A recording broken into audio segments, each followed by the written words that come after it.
29 জানুয়ারি India ট্যুরে আমাদের 13তম দিন। এদিন বিকেলবেলা আমরা ভেলুর পাহাড়ে উঠছিলাম। আমরা এখন ভেলুর পর্বতের উপরে। এইটুক উঠতেই হাঁপায় গেছি, আর বাকিটুক তো কি বলবো, বাকিটুক উঠতে তো আজকে সারাদিন, আজকে আর সময় নাই।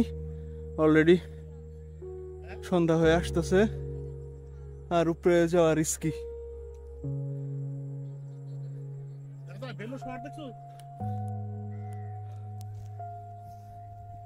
ভেলুর পাহাড় থেকে মাত্র 1 কিলোমিটার দূরে ছিল আমাদের গেস্ট হাউস। তো আমি আর মামা প্রায় হাঁটতে বের হইতাম। তো বেশ কয়েকদিন পাহাড় পর্যন্ত আমরা যাইও পাহাড়ে আর উঠা হয় নাই। তো পাহাড়ে উঠবো করে 13 দিন হয়ে গেছে। সেই দিন মনে হলো আজকে উঠেই পড়ি। তো অলরেডি বিকাল হয়ে গেছিল হাঁটতে হাঁটতে। তো পাহাড়ে ওঠার সময় নিচে মানুষগুলা বলছিল যে এখন সন্ধ্যা হয়ে যাইতেছে, এখন আপনারা উঠেন না, এখন উঠা রিস্ক। তারপরেও আমরা তাদের কথা না শুই না করছি কি ওঠা শুরু করছি। তারপর অবশ্য সন্ধ্যা ঘনে আসতেছিল, যখন আমরা চলে আসবো না সব মানুষ নেমে গেছে পাহাড়ে, এখানে আর কোনো মানুষজন নাই। আমরা নামার সময় একটু বিপদে আর কি পড়ছিলাম, কিন্তু ভাগ্য ভালো আমরা 2জন ছিলাম, তো আমি আর মামা। তো একজন বদখত পুরো ডাকাইতের মতো চেহারা আমাকে ধরছিল, তা তেমন একটা অসুবিধা করতে পারে না, আমরা 2জন ছিলাম দেখে। এই দিনের এই ঘটনার পর আর পাহাড়ে যাই নাই ঘুরতে।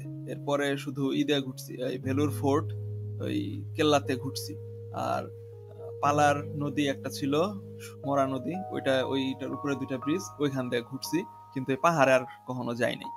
এই পাহাড়ে উঠার দিন একটা আজব জিনিস চোখে পড়ছে। যখন আমরা উঠি তখন উপরের দিকে তাকায় দেখি পাহাড়ের স্তরে স্তরে অনেক মানুষ দাঁড়ায় আছে। কিন্তু এই আধা ঘন্টার মধ্যে যখন আর কি একটু অন্ধকার ঘনায় আসছে, আমরা নামবো, তখন উপরের দিকে তাকায় দেখি কি আর কোথাও কোনো মানুষের চিহ্নও নাই। আমি এখন দাঁড়িয়ে আছি তাজিউরং বিজয় পর্বতমালার মাত্র 25% উপরে উঠছি। এখন ওই যে এতটুক উপরে ওঠা বাকি, এইটুক উঠতেই কাহিল হয়ে গেছি। এর আগেও আমি একবার পাহাড়ে উঠছিলাম রাঙামাটির বরগুনা উপজেলায়।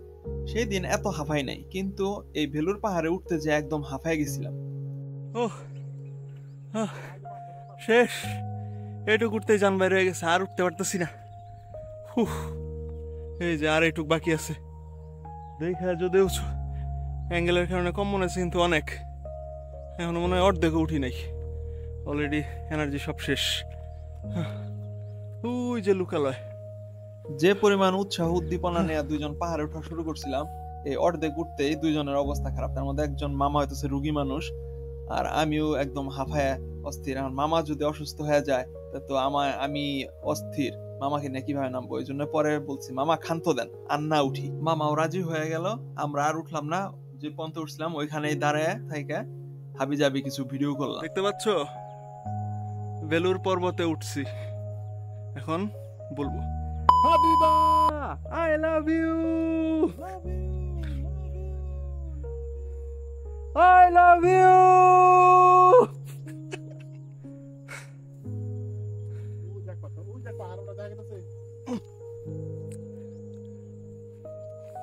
এই যে পাহাড়, ওই যে লোকালয়, আর একটা পাহাড় দেখতে পাচ্ছ। এই তো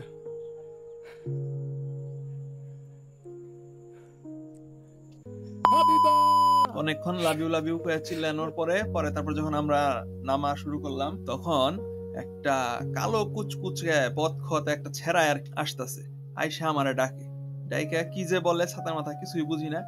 আমি ইংরেজিতে বলি no I don't understand you. শালার পুতে করছে কি আমাকে মাইট দেওয়ার জন্য হাত উঠাইছে। আমি তো দেখে চিৎকার, মামা মামা মামা। পরে তারপর মামা আসছে, ছেঁড়ায় আর কি হাত নামায় ফেলছে। মামা একটা ধমক দিয়া খালি হইতেছে, আমরা 2জন তাড়াতাড়ি করে নামে ফেললাম। বললাম মামা এই গ্যাঞ্জাম করতেছে, তাড়াতাড়ি চলেন ভাগি। আর নামার পরে তারপর মার্কেটে যায়, তারপরে এই থালাটা কিনে নিয়ে আসলাম।